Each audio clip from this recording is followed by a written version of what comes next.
Hello guys, first time ko itong gagawin guys. Yung trabaho nito ay hindi ko pa nasusubukan mula noon pang nagsisimula pa ako na mag-vulcanize. For the first time guys, ipapakita ko sa inyo kung paano ko gagawin yung trabaho.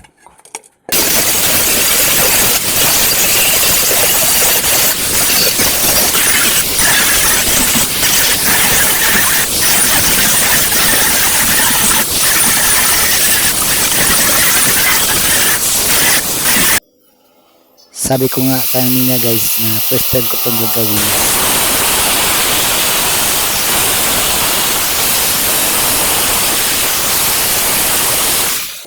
Tube type na gulong, gagawin nating tubeless. Ano ating problema dyan guys? Paano natin mas solusyonan? Tingnan nyo na yung gagawin ko. First time ko itong gagawin guys. Sana masundan nyo. Nakita nyo na ba yung problema natin? Solusyonan natin yan. Tingnan nyo lang yung paano ko gagawin. Dapat yung pikas side ng dapat nakadikit yun. Dapat hindi tutuklap yung pikas side sa loob. Yan, pinupok ko. Kaya dapat nakadikit yan. Hindi yan huslo.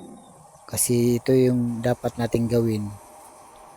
Tingnan nyo lang guys kung paano ko siya gagawin ng madali.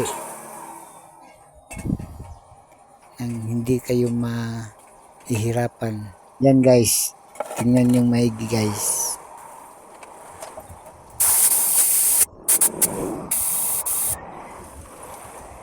Oh, diba? Madali lang pag ang trabaho, pag-iisipan mo lang kung paano. First time ko yung ginawa sa loob ng ilang taon. Ngayon lang ako nakatanggap ng ganyang trabaho. Kaya inaral ko muna bago ko ginawa. Kaya yan, tingnan nyo guys. Anong resulta.